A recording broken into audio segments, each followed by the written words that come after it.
Excellent. Right. Well, welcome everybody. And we've had a little break for a few weeks while I've been doing other stuff. But it's great to be back to be doing another series of Facebook Lives. We've got 3 actually coming up in the next 4 days. So there you go. A bit like buses, they all come at once. And tonight we're starting off with, I've been really looking forward to this, with Pennie Clayton. Hi, Pennie. Good evening. How are you? All good. Well, I've been really looking forward to this because we're going to come on to your book in a minute, but I've got a copy here. Pennie's A Dog for All Seasons. I highly recommend this book.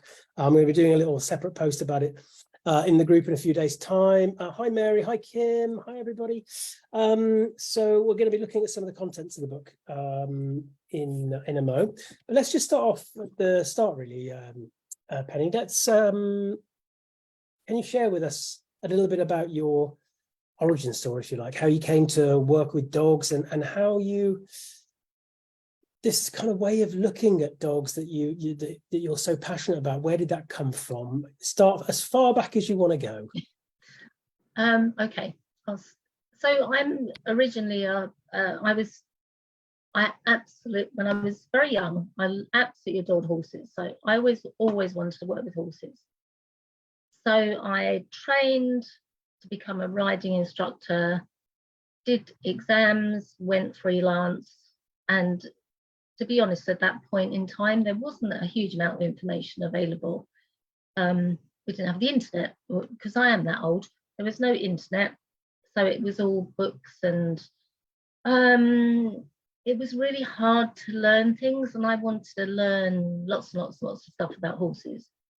And I think what happened was that at some point, in fact, I remember it like it was yesterday, I was teaching somebody on her horse and she had a dog. I think it was a collie. I remember her, but I just remember her being really mean to her dog and telling it off. And why don't you do this? And why don't you? And I thought, how can she be like that when she was so good with her horse? Why is she so down on her dog? So then I think there was probably a gap where I was puzzled, and then I was a bit puzzled about my dogs and I didn't know why they did things that they did. So there was probably lots and lots of gaps between these things, and I'm still learning about horses and I still work with horses. I love horses, but there's obviously, we live with the dogs, so they're here all the time. And then the next step really was, I was at Crufts one day and I picked up a leaflet. I kind of got interested in herbs and different herbs and that kind of stuff. And it wasn't really developed, that it certainly wasn't called zoopharmacognosy. And I picked up a leaflet and it said, we're having a workshop, and it was over in near Coventry. So I thought, oh, I might just go and have a look at that, see what's going on. And then through that workshop, it was run by Sheila Harper. And then through that workshop, I started to study with Sheila Harper. And the interesting thing, when I was studying with Sheila, I was taking this really noddy course, and I can't even remember, it was from the School of British Yoga or something. It was very, very weird. So I said to her at the time, I'm doing this course. And she looked, was like this thick, it was about 5 pages long. And she looked through it and she just smiled. And I said, why are you smiling? And she said, oh, you'll find out. Sheila never really answers anything. She just lets you find things out. So I signed up to her course. And then the interesting thing I think about Sheila is it's very interesting what she does. She gets you to learn. So, all right, she gives out a lot of information, but a lot of it is that you have to go and find out for yourself. So the other interesting thing which happened when I was doing canine behaviour with Sheila, was there were a lot of Bowen therapists on the course. And a few years before that, there'd been this guy, he's still around somewhere, who was treating horses, and he never qualified. I learned later, he never qualified in Bowen. And he used to say the most ridiculous things, such as, oh, somebody would say to him, oh, you treated my horse last week, but he's really lazy. So he just would say, oh, we'll just go and buy him a bag of oats. Like, it's just the worst, it's just the worst bit of advice you could ever give somebody. And luckily enough, that person knew that was really stupid information. So I had a real thing about Bowen. I thought it was the worst thing ever. And then it kind of chased me. So I kept hearing about it, and in the end I gave up. So I did canine behaviour with Sheila, and I started to look at Bowen as well. And then actually she said to me, you can't do the equine and the human Bowen together. Will drive you mad. So I said, I'll do it. So I did it. Share with the audience who don't know about Bowen, about what that is. Okay, so I do actually find it hard to explain myself, even though I've been doing it for a very long time. It's a hands-on therapy. We work over soft tissue. We don't manipulate bone. We don't try and put people back straight. We let the body do what it wants to do after treatment. And it's the really weird thing about Bowen is we do a little bit of work and then we put a break in and we step back. So in theory, with people, we should leave the room. I very rarely leave the room, to be honest. People quite like to talk, and I think maybe that's part of what they need when they've got pain and difficult issues with their health. With the dogs just take their own breaks. They'll just wander off. Sometimes they wander off and don't come back, so we don't do anymore. So, and that's quite hard to actually arrive somewhere, take the details, there to treat the dog, and then say, oh, your dog doesn't want anymore, because they look at you like, what's that all about? But if the dog doesn't want anymore, that's it. That's it. So the two things went really well together, didn't they? I think, because anybody who's not aware of Sheila's work, Sheila Harper, please check out. You can do a search on Sheila Harper, and also Sheila was one of the first people that came to talk to me in the group, actually. So that's on the Dog Centered Care YouTube channel, and Sheila was very much ahead of her time. A lot of the conversations we have in this group, it's really important to remember that they're not new. In fact, there's nothing really new under the sun, as they say, but it is about our own way of filtering it, which is the new stuff. But people like Sheila have been inviting people to think about things in this kind of way for quite a while, actually. And so I think for you then, Pennie, to have that influence of Sheila on the behavior side, which is very much the kind of ethos is, let the dog tell you. And then also to engage with something like Bowen, which is again is very kind of client-led, end user-led. This must be challenging for you a little bit, because I know how passionate you are about horses. And the horse world is even more a bit upside down than the dog world, isn't it? The horse From world, what I know. Yeah, the horse world is really, really difficult. And the interesting thing is, even before I started studying canine Bowen with Sheila, I used to go to, it's shut now, but there used to be a trust that used to invite trainers, horse trainers over from abroad. One of my favourite trainers, he was very much, his big expression was less is more. Don't do too much. So from my 20s, I'd been listening to him, and he was the one person that really kick-started all this, because I remember early on when I was learning and I was doing freelance and I wanted to learn, and I remember somebody saying to me, oh, you've just got to grab the horse's mouth and give it a good old pull. And I was having a lesson one day and somebody said to me, oh, turn the horse. And I had to put both my hands on one rein to turn the horse. And I thought, I don't want to do it. I do not ever want to do this again, ever. So this is, this was a kind of along the same lines almost. But yes, the horse world is pretty horrible most of the time. So before we come on to thinking about just kind of bringing it up to date with your work, just before we come on to the book, for yourself personally, then, especially when a lot of the things, it's interesting you said earlier about the person who seems to treat their horse quite well, but treated their dog terribly. A lot of this is quite societally driven. It's about how our belief systems are formed. It's about how we value things. It's about what those societal constructs are around conforming, behaviorally. Yeah. For you, then, what made Pennie think this doesn't feel right? Is it something that is it a culture from home? I don't really know. I've thought about it before. I think I was lucky enough when I first left school, I was lucky enough to go to a really good yard trainer. And it was hard. It was really, really hard then, because now there's colleges. So you can dip in and out. You don't have to work on a yard. But I probably found the right place. I really hated it.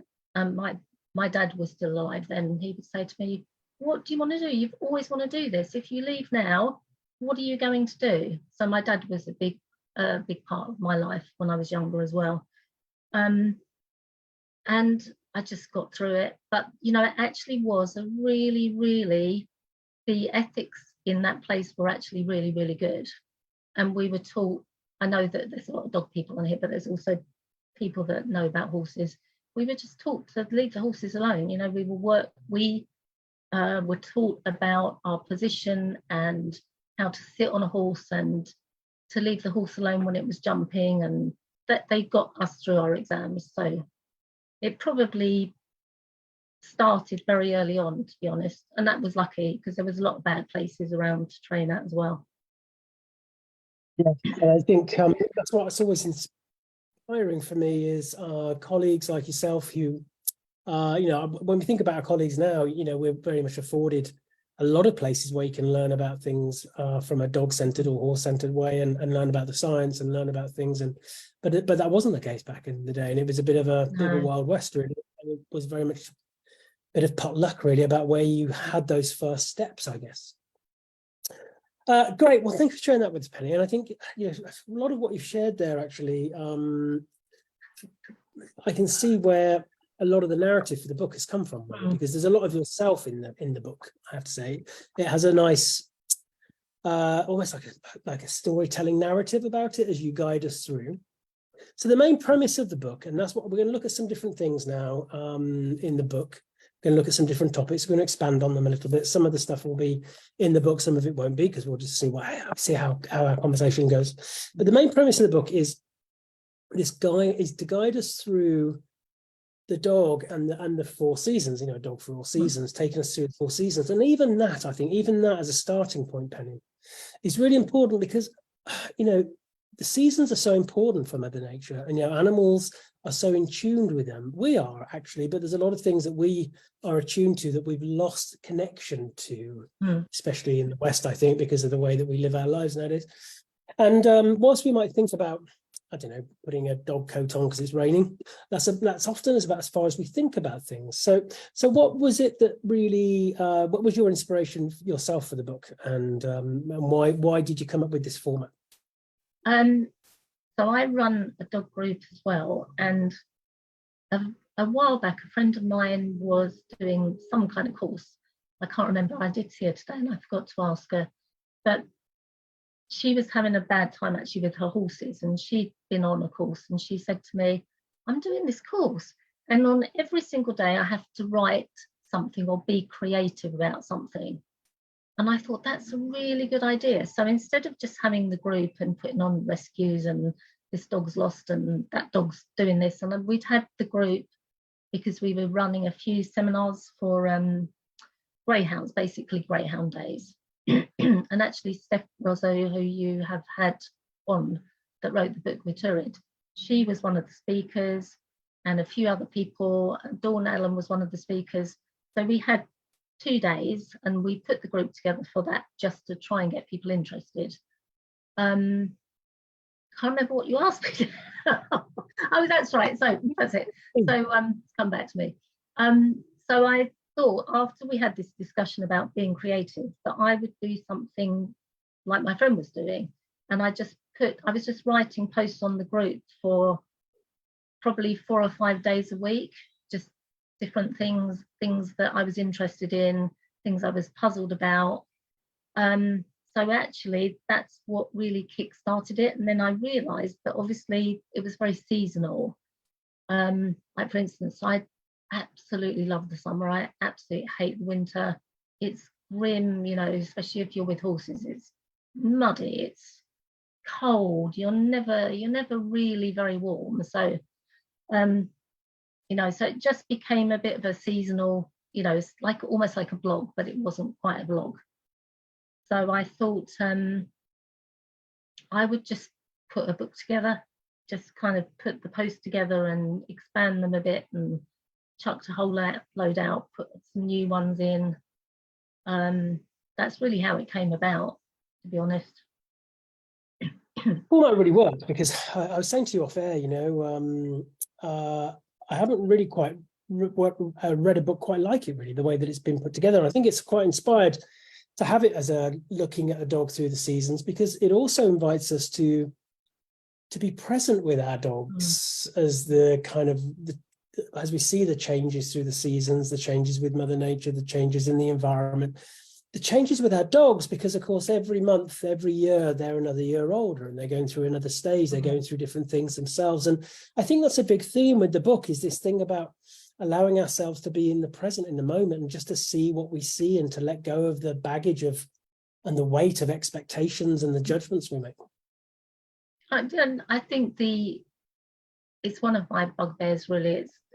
You know, I have puppy classes, and actually the people that come are always pretty good, but I know I have had people leave because I think their expectations are so huge, and they want the puppy to do exactly what they want to do when they want to do it. And it has been a really big bugbear of mine. You know, we don't learn that quickly. We have, you know, there's days where you don't feel like doing anything. There's days like I did a little bit of work with some horses yesterday.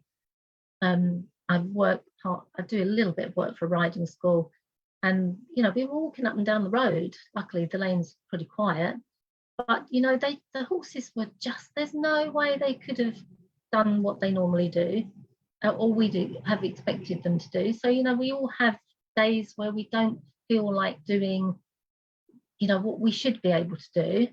And I think people forget. Yeah, I do think they forget about that with the dogs. They're just, some days they just don't feel like it. Some days I know that I've got my lurcher here, he's always right here. When he first came, he didn't eat for 3 or 4 days, and he's a real foodie, but he just didn't want to eat. He was all out of sorts. He didn't know what was going on. He absolutely loved the kennels he came from. I think he was a bit miffed that he'd come here. I don't think he was at all happy about it. So I think he was kind of grieving as well. So, you know, then all of a sudden there was a boom, and he told me he had all these problems, and I think that is just missed. We're talking to the wrong audience here because everybody knows this, but people just miss this stuff. Like, well, why is that dog not doing what it's supposed to do? It's like, well, what's the dog supposed to do? What is it that you want the dog to do? I do get really frustrated with that. And I think a lot of people will share those frustrations, and it's good to talk about it, actually, Penny, because you know, the good thing about the group is we've got a lot of caregivers in the group. We've got a lot of people from different care professions, dog walkers and vets and groomers, and always looking for ways to kind of get our head around why a dog-centric approach is so important. And I think part of it is, as a species, we have a big structured learning bias. You know, we put kids through school, but having said that, guess what? We don't put kids through school when they're 2 years old. You know, we put kids through school when they're old enough to learn, and they're already starting to regulate a bit better, and they're already starting to kind of feel their way in the world. But we've ended up adopting that structured learning bias with dogs, I think. So the general public now especially with the explosion of dog training as being a big thing in the last 30 or 40 years, think that the most important thing is just to get their dog well trained. And at such a young age, we know so much more about brain development now and all these kind of things about that. And I think the reality is this kind of friction between task versus care that we talk about a little bit. If we get care done first, as in just learning from the other first and making sure they feel safe and working out what it is that they need in order to feel safe and what their learning style is and all the kind of things that we can learn from a dog, then actually we can get tasks done a lot easier, but we kind of want to do it the wrong way round. And this is the problem, as well as the fact that I've started kind of getting into this sensory overload, sensory stimulation. I'm reading some books at the moment. Then they're just about how we experience the world, the different senses. And I have a little story. I went to away ridiculous time at the end of July with my greyhound, one of my greyhounds, at the end of July, and I went I didn't know where I was, so I drove somewhere, and I thought, I'll go and find the sea. It's Devon, it's beautiful, I'll go and find the sea. And then I ended up in the wrong place, basically, and probably a lot of people will know it. So it's Thornton Sands, but I didn't end up at the beach. I was in the place before Thornton Sands. So I walked up the path. It's really, really pretty. And then I looked to the left and there's these big dunes. And I thought, it's probably the sea is only 2 dunes over. And we walked and we walked and we walked. And what I've realised about her, and she's been telling me this for months, I can't do this. So she started to get really, really twittery. And when she gets overwhelmed, she starts to circle really, really, really quickly. And most people would think she's excited, but she's just having a meltdown. And a little while ago, I broke my wrist. And that's one of the reasons I broke my wrist, because she was completely being a greyhound kite. So, and then I kept walking and I thought, oh my gosh, it's just over this next June. And then the next June, a cloud came along and just dumped all its rain on us, and she completely lost it. And I thought, okay, now I get it. Completely overwhelmed. I got a bit lost. So I turned around and thought, no, I don't really know where I am. So we had to go wind our way back. And we got in the car and we went somewhere, went down the road a little bit, and then went back to the B&B. She slept for 13 hours non-stop. So. Well, this is a big theme in the book, actually. You mentioned in the book about the notion of sensory integration and how important that is, and sensory integration being just about how we take in all this information through our external senses and our internal senses, and how the brain has to make sense of all that, and how, when the system's working well and the filters that we have are working so that we don't get overwhelmed by it all, then that's fine. But when we just have, so you mentioned Amber Batson a lot in the group, Dr. Amber Batson. Again, Amber had a chat with us in the group a little while ago. You can see that on the YouTube channel. I highly recommend doing anything with Amber. I've just come back from a 3-dayer. I was telling you about it, Penny, before. And so, your head hurts, but it's just so valuable, this information. But when you have, when you're a bit more sensitive, when your system is a little bit more already elevated for some reason, little things can make a big difference to that integratory process. And actually, a lot of the things we think about for humans, so sensory processing sensitivities, sensory processing disorders. I know some people don't like the word disorder, but that's just what we call it. That's how it's framed. We can see the same thing with our dogs, and that's a really good example there, isn't it? How many behaviors do we see as being, problematic, troublesome? We must train it out. In fact, it's just that dog's way of saying, I'm overloaded now. And it's what happened before the behavior that was important, not what comes after. And that's becoming, I know when I first looked at calming signals, so the first time I ever heard Turid speak, for example, and I thought she was completely potty. What's this woman talking about? They do lip licks and they do this and they do that. And I'd left my dogs they were staying with a friend of mine, and I came home and I walked them and I thought, oh, do you know what? She's absolutely right. I completely missed it. I really thought she was potty. I didn't know what she was talking about when I was listening, but it was all very interesting. But this is the same kind of thing, which is now I see these things everywhere. I can't not see them. And when I first learned about stress in dogs, then that's, everything's stress, and a lot of it is, of course. But now that I look at a dog and I think of it in those terms now. So it's become it's become very evident to me. I think that's the word I want to use. I actually think when you do shift to a different lens, everything becomes more evident, I think. And it makes sense. A lot of this stuff, you only have to think about your own lived experience to know, do you know what? If I'm going to learn something new, which is what we do with training, and training itself, teaching stuff is not that it's not important, but we have to recognize how receptive the student is. When you think about going back to humans and how many people get failed by our structured educational system, you've got little Johnny who's in class today. The fact that he's there is quite an achievement, but he's unlikely to attain what the teacher wants because he's hungry, because he's tired, because he's still traumatized by the arguments from last night or whatever it is. And I think it's the same. So actually, this isn't a case of just being a bit wishy-washy or woo-woo about things. It's about recognizing, especially if we do have some expectations for our dog, if we do think, I really need my dog to perform this for me, when we think about on a performance level, it's even more important to make sure that we get the kind of foundational stuff right for the dog, and that involves learning from them first. And that's what this book's all about, actually. It's about being present. It's about doing really good observations. And I think that's one thing that, interestingly, considering what we do as a job, how little there is out there that really gives you a good education on doing good observations. Sheila's big on it, Sarah Fisher, Turid, of course. But when you think about mainstream kind of education, if you like, where there's a huge emphasis on learning theory, where's the emphasis on good observations, as in observations without judgment or label, just being present and seeing what you see and allowing the anecdotal sometimes. I absolutely agree on that. And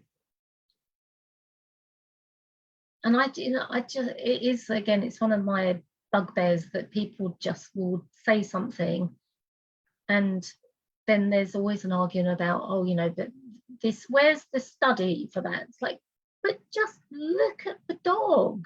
Just look at the dog, or look at what the person's doing. You don't need a study to look at something and just think, why is that dog,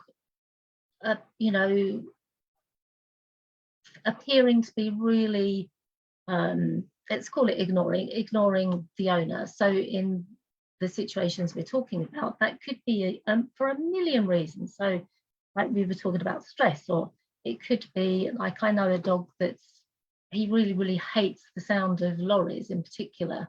He can't concentrate if there's a lorry around. And I think we all know dogs like that. This one that's with me now, he was particularly bad with cars coming towards us, which was really, really weird. So if he was in the car, if I was on the motorway, he's fine. If I was on an A road and cars are going past us, he would bark, and the barking would get louder and louder and louder, until actually I was writing something, and I was writing about putting those car sleeves on the window, and I thought, why don't I just put a car sleeve on the window? He could see from the front, but actually once that car sleeve went over on the right side, the driver's side, he was so much better. So much better. I never did anything, I never trained anything, and the same thing would happen as we walked along the road. I'd keep him on the right side of me while the cars were going past us, and I never did anything, and he's fine now. It's not a problem, but it certainly was. I didn't realise until one day, again, he'd only been here a week, and he just did that leap out towards the car, and I thought, oh my gosh, where did that come from? And the kennel, the rescue place that he came from, they'd never seen it because they never walked him on any road. So You know, there was a lot they didn't know about him anyway, and I certainly can't blame them for that. No, I think that's the eternal issue or challenge for rescue. I do what, like as you do with different rescues, and especially kennel-based rescues. You can do good observations there for sure, but you're observing the dog in that state, in that environment, and that can either be a dog whose behavioral presentations are enhanced because of that environment, but actually when they get to a home, actually they're not there, or the other way around, they can be suppressed by that. So it's always tricky, and I think we're all changing all the time though, Penny. I think we've got to lose this kind of two-dimensional notion that a dog is a dog, and that you know, because you know, I'm not even the same Andy I was this morning, you know, based on my mood state and how I'm feeling, and you know, because I'm tireder now, and all the different things that we have, the stresses of the day. So it's important that we do the same. I think there's two very simple things actually that are very much supported by the book. And they're common themes. One is that ultimately everything is an invitation, it's a request, you know. That's because we put it out, we ask something of the dog, and everything is feedback. Everything's feedback, and we can miss that feedback if we just jump into thinking of a training plan straight away. And sometimes the simplest thing is, like you discussed there with the car, is a management and adaptation approach, which is, do you know what, do I really need to do it, or could I do something simply to remove that stimulus? It's as simple as that. We don't have to necessarily flog ourselves to death with a big long training plan when we don't have to. And again, it's about stimulus, isn't it? So his stimulus was the cars coming, boom, boom, boom.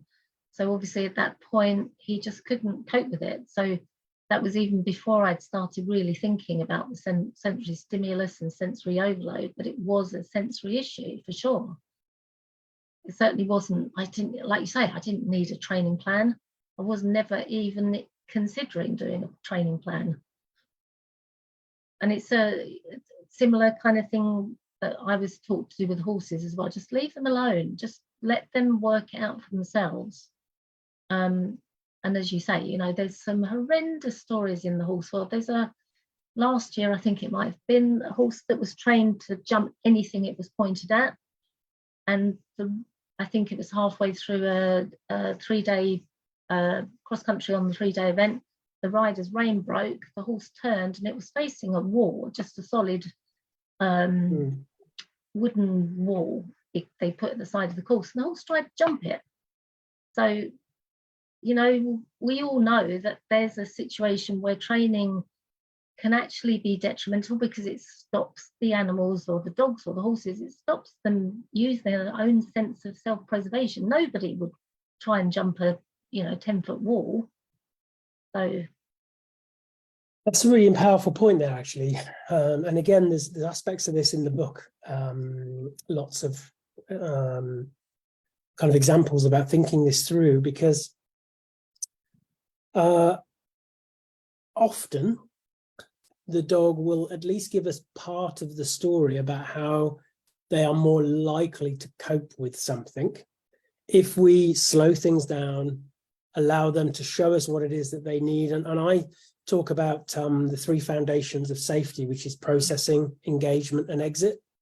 You know, what we need to process and how much we need to process, what our agency is over engagement, whether we choose to or not, and what that looks like. And then, of course, our ability to exit or to not even do it. And I think a lot of our history of engagement and exit feeds back to processing for next time. In fact, a lot of trauma is based on lack of agency over engagement and exit. And if we're not careful through training, and this is the same for reinforcement training, we can, if we're not careful, if we're not waiting for that feedback, if we're not taking it slowly and just seeing what the dog is telling us as we move forwards with the situation, that we just end up getting behaviors that we find more appropriate at the time, like you were discussing it with the horse, but have no internal value, no intrinsic value for the dog in regards to their ability to cope. And of course, Amber talks about this a lot as well, doesn't she, from a physiological point of view, how important it is to yeah. And I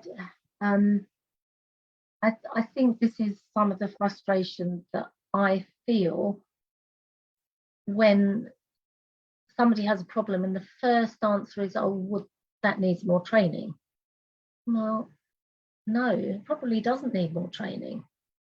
If anything, same as we're saying, you need to back off, observe what you're seeing, and however many times coming back to Bowen, I've seen horses process what I've done with them, and it looks like nothing. I mean, it's like watching paint dry, watching Bowen, to be honest, because nothing much happens, and nothing much happens. Same with the dog. Sometimes they might do something, but there is a lot of processing that goes on. And I often look at, so sometimes I'll video a horse halfway through a treatment, and there's nothing going on. I can see that there's they're internalizing whatever they feel. Same with the dogs. I've got a really good video of one of my dogs after he's had a little bit of Bowen in doing exactly the same thing, and then after a few seconds kind of going, oh, I don't know quite what happened there, but for that moment he was just processing what had happened to him. That can be, thank you, Ruby. I don't know if you heard that's one of the Afghans. And that's important, isn't it? I think when we think about our own lived experience, when we're in that kind of highly elevated state, we're not really present about anything, but when we are in that ability to be more present with what we're feeling and what we're experiencing, we need some time sometimes to process that and just kind of see where it fits.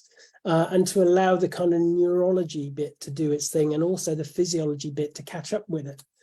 And I do wonder whether we afford our dogs that time sometimes, because we're already on to the next thing, or onto the next cue, or doing the next kind of thing.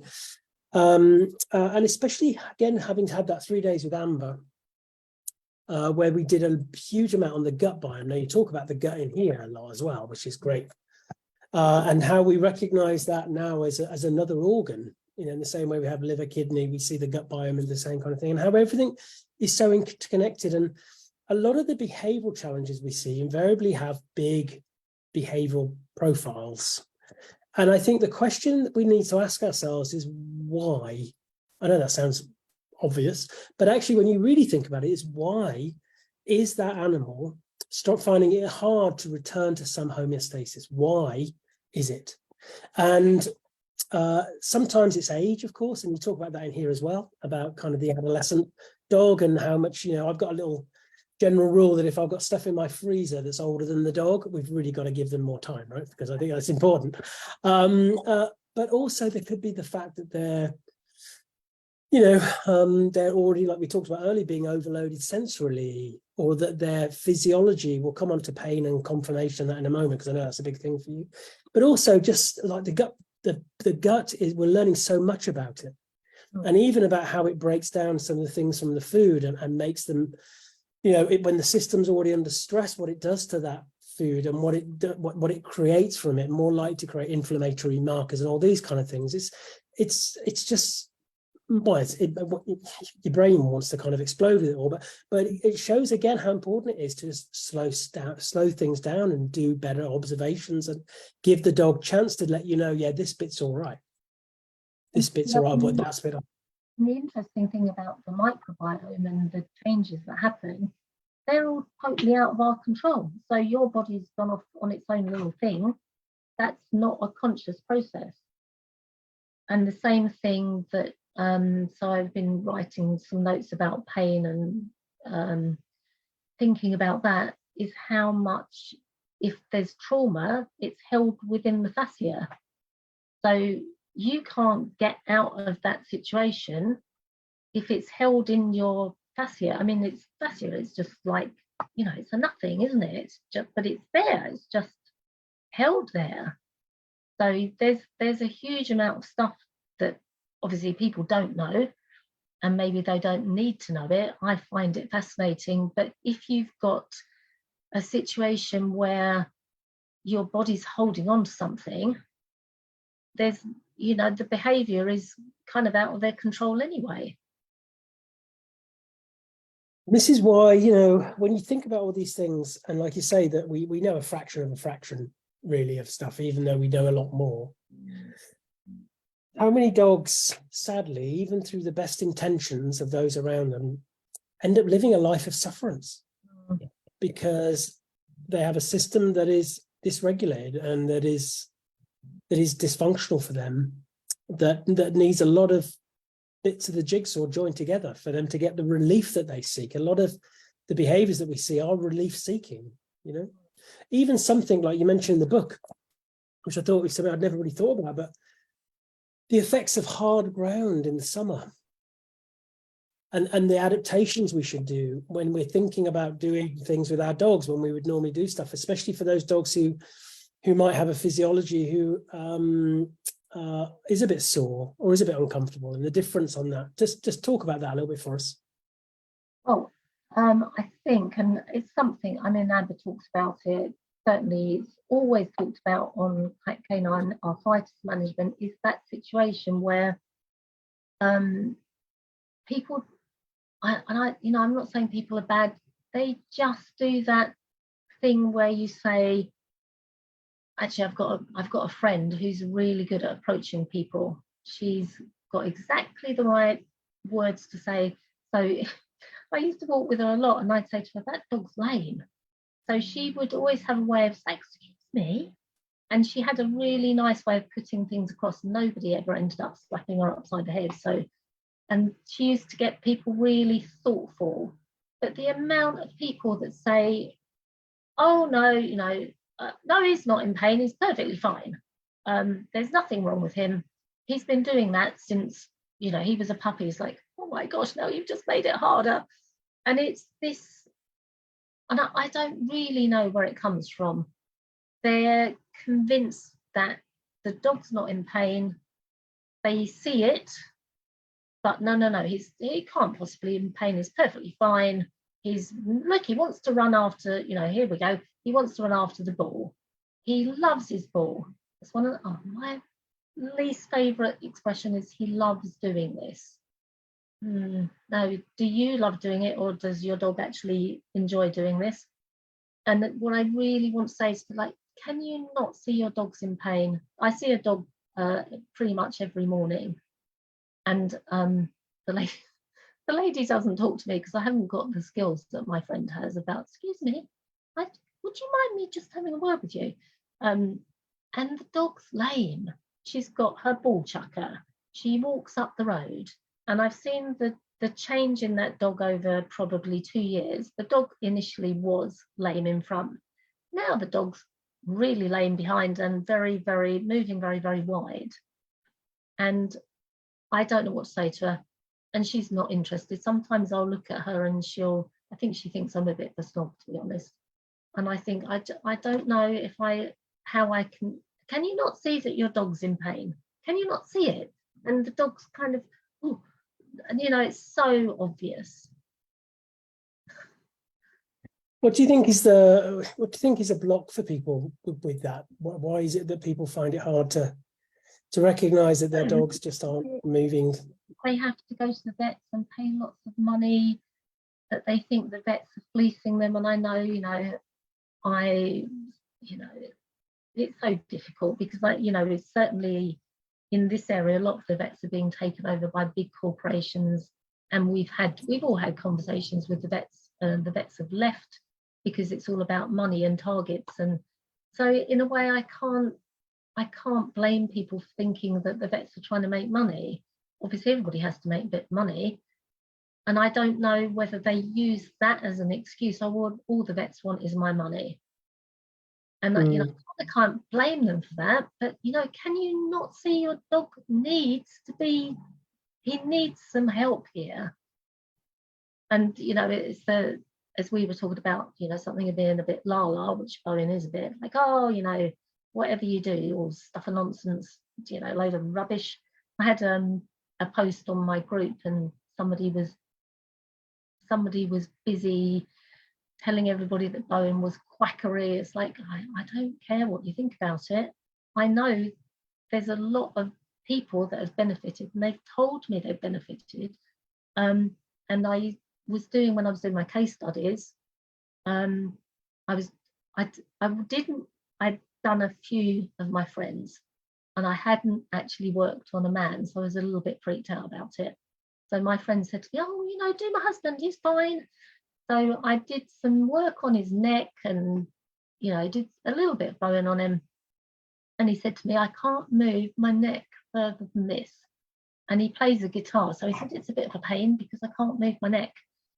So I said, oh, okay then. And at that point, this was all very new to me, but I went back the next week because that's what you have to do with case studies. And I said, how's your neck? And he said, was no problem with my neck. What do you mean?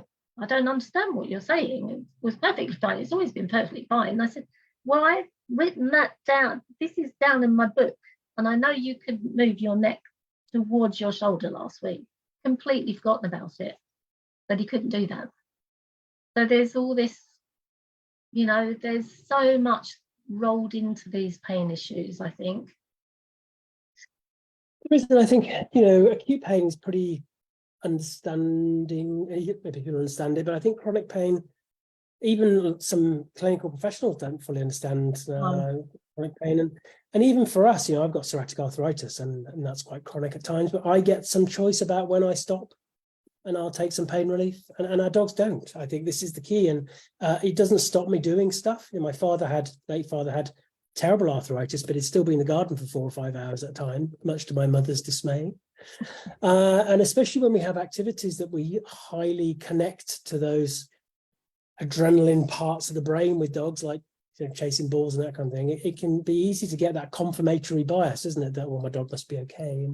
And actually, it's hard to think that maybe a loved one is in pain. Yeah, actually. That may be at the base. I don't know. I mean, as you say, as humans, we can go and take some paracetamol, or I know it's been hard to see the doctor and all that stuff, but eventually you'll get something from somewhere, you kind of hope. But at the least, we can go and get some paracetamol and take some paracetamol if we really need it.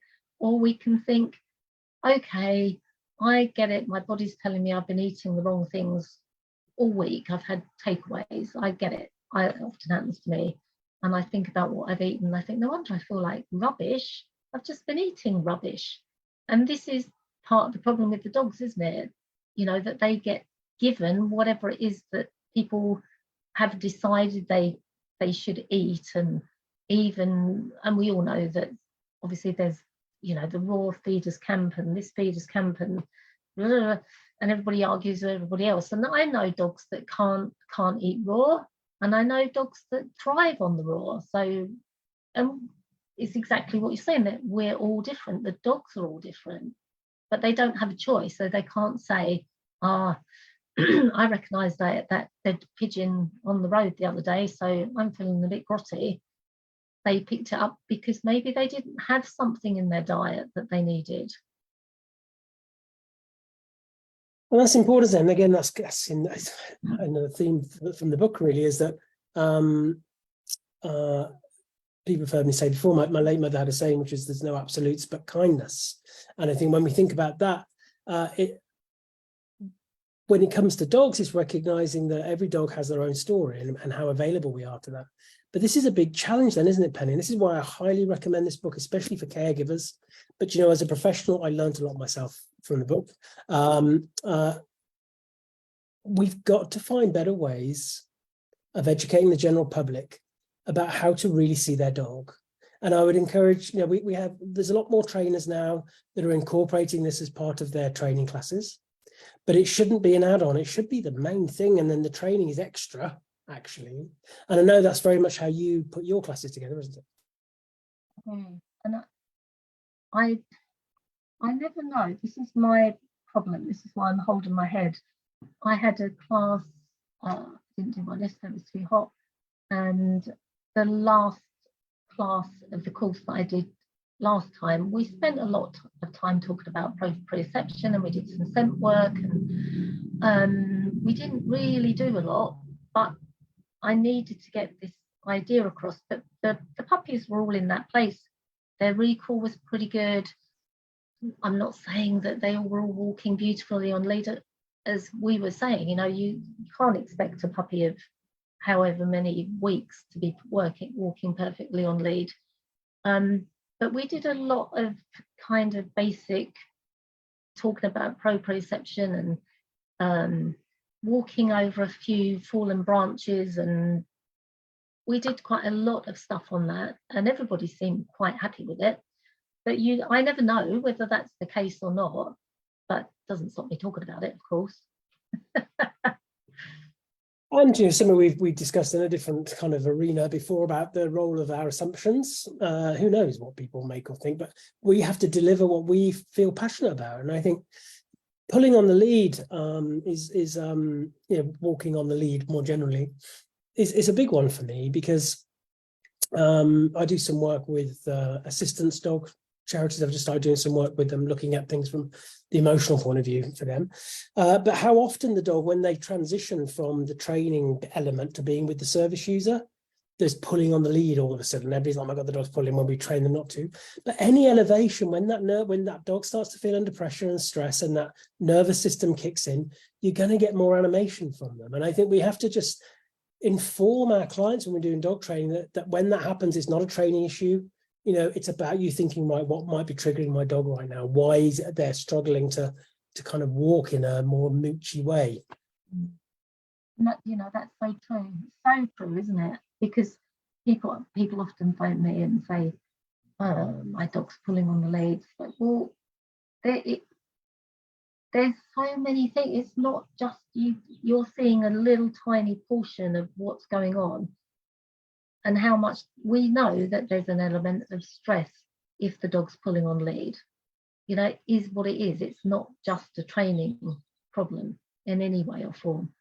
And I think probably anybody can teach dogs to walk nice in lead through various not very nice techniques or lots of rewards, but the problem will remain. It's like the situation if they put, prong collars on or use all these aversives. Yeah, okay, you'll probably solve that for the time being, but take that off you've probably got triple the problem, which is what we already know about this. Of course we do. And that's why any form of masking through training, regardless of methods, I guess, can be problematic down the line, because we want to acknowledge that feedback, even if it's feedback we don't particularly want at times, but it's there for a reason. And it makes you wonder then, Pennie, would you go as far as to say we need to teach our dogs genuine life skills, don't we, for the world around them? And I say genuine, I see people class them as life skills where in fact they have no internal value for the dog at all. It's just, but actually a lot of things from what I'm hearing you saying that we feel we have to train more for are things that are often human-led problems in the first place. I think I'm going to say it's probably 99% of them aren't they? I know, if I walk him down the road, he doesn't like other dogs. He is a reactive dog. It's not actually a problem for me. It's not one of my big stresses and strains of my life. If I walk somewhere and there's somebody else coming, I go in the opposite direction. I've probably trained more people by going in the opposite direction for them to cross over the road away from me than I ever have actually training him. And I do a lot of work with reactive dogs, but there's people are told their problems, aren't they? This is a problem. Is it? Okay. And then you have a problem, don't you? Because somebody's told you it's a problem. And I think that's what used to happen in the past, especially with reactive dogs, because we all know there's like a million more dogs that are reactive. To be honest, I'm not saying that there are or they're not, but I think people just used to use their common sense. My dog doesn't like other dogs, I'm going to go in the opposite direction. Or like these days, it's a big thing to go and run your dog in a field, isn't it? They all love each other, we need to run them about together. We walk at 9 o'clock in the morning, and that's when we walk. We're not going to change it. The common sense has gone, hasn't it? I think. No, I hear you on that. And I think, again, I was brought up in the 70s. We didn't have much kind of focus on compliance and obedience. You know, we had Barbara Woodhouse on the telly, that was about it. I think most people just connect to their dogs and they kind of felt what they needed. And I'm not saying welfare was any better back then, but I think it was definitely more of a instinctive connection, I think, because you just were with your dog and you did stuff. On that point, actually, there's something really interesting in a couple of things I just wanted to talk about before we kind of finish up, really. The first is this notion about dogs and how they engage with the social environment and the expectations we put on that. That's the one side, this kind of, and especially, like you say, there's a lot of high traffic areas for a lot of dogs now, where they're expected to somehow get on with everybody and cope with it. But on the flip side of that is also you mentioned in the book about dogs don't necessarily have a lot of friends, but the ones they do make, they can be very close friendships. And I think we overlook that sometimes. I was saying to you off air that Molly, a friend of ours, we see their dog every so often, but they love each other. They really enjoy each other's company very deeply. And I said to my husband, we need to give them more of this because Molly misses him, you know. And when people move away, when you know, dogs pass away, whatever it is, it can make a big challenge on the dogs. So we need to understand more, don't we, about their social makeup. No, I've got thousands of thoughts running through my head. But yeah, I think it's important. This is what made, I had somebody I know who I helped, she came to puppy classes, she bought the book, and she said there was a part that made her laugh out loud, and I thought, I know exactly which part that is. It's the part I talk about, you know, you've only got a few good friends, and they usually it's been said that those good friends would help you bury a body if you ever killed somebody. And I thought, yeah, it's definitely the bit that made her laugh. But it's true, isn't it? And, you know, I can count on one hand how many people I could ring up and say, can you come and help me bury a body? But that's the, not that I'm planning to do that. But that's the same for the dogs. You know, they have really strong relationships with specific dogs. And I know a long, long time ago, a friend of mine, it's a human kind of dog thing. But one of her dogs, I absolutely adored him. He was a funny looking thing. I'd be working on the yard. He would come and find me from miles away. She'd be down the field poo picking. Sooner or later, he'd appear. And that's the same thing. So there's definitely those relationships with people and the dogs may not necessarily live with them, or with dogs that absolutely adore each other as well. Those friendships are really important for them. They are, and I think we need to take more notice on both ends of that spectrum, actually, for sure. And something else that I read about in the book that I'd kind of heard of, but I hadn't really thought about it, and that's this notion of forest bathing and foraging. You know, tell us a little bit about forest bathing. I'm not a huge expert, but I do absolutely love walking in woods. I absolutely love it. I've always loved it. There's just something, it's about nature, isn't it? It's about connecting to nature, as you're saying. There's just something really peaceful and what's the word I want? It's just really peaceful. So sometimes for me, it's the only time if my head's exploding, if I can get myself to a place where I can just sit and walk, and usually I've got one of my greyhounds with me. I've got my oldest greyhound, she's great. She is just the best at just sitting down and chewing on a chew and hanging out with me. She's great for that. She's my friend that comes out with me in the mornings and just hangs out with me. We just do a bit of forest bathing together, and she never ever wants to come home. She's always behind me, and I spend my whole time on the way home going, keep up, why are you hanging on behind me? And it's like, oh, I don't want to go home. And I always say to her, but if we did another hour, you still wouldn't want to go home, would you? No, I wouldn't. No. Well, there's a whole section on forest bathing in the book, and when I read it, there's some points in there that I started to adopt myself, Penny, and it changed everything. So we're very lucky that we have some nice rural walks, and especially through the kind of the woods that we have nearby. And it comes down to this thing about being present again and just being aware of what our dogs are doing, and then when they alert to something and think, oh yeah, I hear that too, and feeling the difference of textures as you walk along, and how the sun comes through the trees and the different types of canopies and all these kind of things. It makes it a lot more present, I think, because we can end up just doing a walk because we've got to get a walk done. Yeah, and that's what I try not to do. And I'm not very good at it either. Those tick box chores, walk the dog, feed the dogs, do this, got to do this, got to do this, and we lose their lives like that. They don't have a long lives, do they? And I was thinking, I've been thinking about this over the last few days. There's that middle bit, there's the puppy bit, and I don't really have the puppy bit anymore because mine are rescues. And there's the middle bit, and all of a sudden, like my older greyhound, she's 10, and I don't regard her as an old dog at all.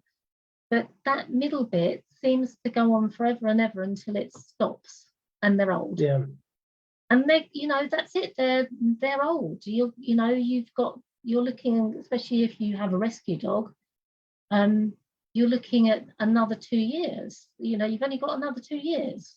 You can't do tick box, because they're gone.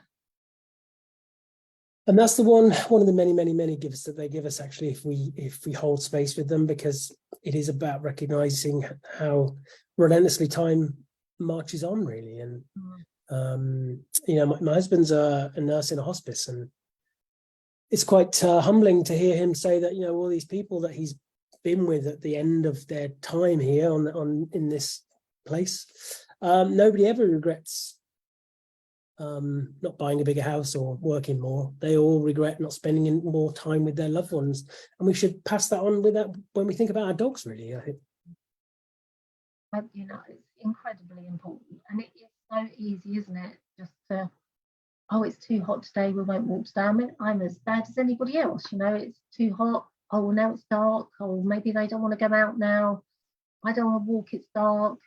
The days just tick past really, really quickly, and then before you know, I can't believe that he's been with us 4 years. I just don't know where those 4 years have gone. He was supposed to be 9 or 10 when he came, so that makes him 14. I don't see it. He rushes about like a lunatic most of the time, but so in theory he could develop something horrible tomorrow. Touch wood, he won't, but it just goes so quickly. It's the same even for us in our own relationships. I think we all know when we value the quality of the presence of others and what that feels like. And our dogs, they value that quality of presence from us. And I think so there's something for us to think about here, not just with our dogs, but with each other, actually. One last thing in the book, I love the appendix of the book. You've put here just for a bit of fun, these activities have included. But you know what? I think they are just things that we need to have as some kind of signed agreement that we should all do with the dog, I think. So it's just things like, take a good look at your dog, but don't be too intense, but have a good look at them, observe them, think about what is their normal. I think that's always a good thing. It's almost like the ethogram of our own dog. What is normal for you? And this is where we can embrace the anecdotal again, the subjective. Because you and I, we work with dogs, and sometimes you think, wow, do you know what? That's the 5th time I've seen that. It's quirky, but that's the thing for this dog. And we need to think about that for sure. And I think that's important. And you put here another one, find somewhere you've never walked with your dog before. And just really kind of taking in that kind of thing. Because what we know is that novelty can be good. It can be really refreshing for us. My husband and I said the other day, we always tend to go to the same restaurants unless we go out with somebody else and we go somewhere new. Sometimes we have to go outside of our bubble. Lots of different things along that theme. This thing about finding a platters for your dog. Tell us a little bit about that. I think actually it's probably one of Sheila's things that she always talks about as well. But when we were doing the course, she always used to talk about consumer tests and allow the dog to find things that he likes. So it's something I do when I do recall stuff with people's dogs. You know, that point where they pull something out of their pocket, a bit of old cheese they've had in there for 2 weeks. Oh, I've got this. I don't know why it won't come back. So I know why it doesn't want to come back to your skanky bit of cheese in your pocket. But the idea of platters and just finding things that your dog may or may not like, they hate blueberries, but for some reason, I always think I would try them on blueberries again. They hate them. They really hate them. They spit them. But always, there's things that you don't really think about giving them. You know, it's just a really nice thing to do, to shop for your dog instead of just shop for you. And it's surprising, isn't it? Because I tried the platter with Molly, our puppy, and took your advice about using a muffin tin and putting different things in it, making sure they're all dog safe, of course. What was interesting is we learned that she likes blueberries. We learned that she likes broccoli and banana. But what was interesting is with the carrot, which I thought she'd go for, she didn't at first, but she came back to it. Kind of, I'm not sure. You know, you kind of go. Well, it's like when you were a kid at home and you'd leave something. My brother used to flick sprouts at me because he hates them. He still hates them. It's that same thing, like, oh, I'll leave that till last, but I'll probably eat it in the end eventually. Yeah. But you know, it's really interesting to watch them pick what they want. I do it quite often when I've got dogs down at the enrichment area that I run as well. I quite often give them different things like coconut oil that people don't. They say, well, I've never thought about using coconut, and they love it. Most dogs love coconut oil. So, you know, encouraging people to use different, to just give their dogs a little bit of a taste of something. It just widens, it's just fun, isn't it? It's fun, really. It is. And also, from what I've learned from Amber again on that 3-day, was even if you're feeding your dog the same kind of food, good quality kibble, whatever it is you feed, just by making that difference about adding a bit of fruit and veg in that they like, can make a big difference to that gut flora and the kind of stuff it gets in there to do things with. Well, it's been amazing. Thank you, Pennie. Amazing book, guys. Dog for All Seasons. I'm going to put a little post in separately about it. There's a lot of great information here. Whether you're a caregiver or whether you're a professional, you're going to love it. It's a really easy read and it's very accessible. Thank you for coming in tonight, Pennie. Where can people find more about the things you do and the work that you do? I've got my website's Horse and Hound School, but I'm in the process of updating it. There's not a huge amount of information on there, to be honest. Probably the best place is I've got a dog group called Enhancing the Life of Your Hound. Quite a lot of stuff goes on there. And you do a lot of work with the slow dog movement as well. That's a group that's worth I'm a co-director of the slow dog movement. So Laura and I talk most of the time. She's actually away at the moment, but we talk most every day about all sorts of weird and wacky things we're always talking about. But basically, how to encourage. Again, it's that same thing: how to educate people into taking things a bit slower with their dogs. Yeah, so and you can hear Pennie and Laura talk about that in we had a chat in the group quite early on, actually, so do check that out. Well, thank you very much, Pennie. So tomorrow we've got Julia Robertson coming in talking about Galen myotherapy, and on Wednesday we've got Ian Shivers and Dominic Hone sharing about their care model. So those are another couple of chats that are coming up. Thanks again, Pennie. Thank you for tonight. Thank you very much. Brilliant. Good night, everybody. Have a good evening or afternoon or morning, wherever you are listening into this. And see you soon. Bye.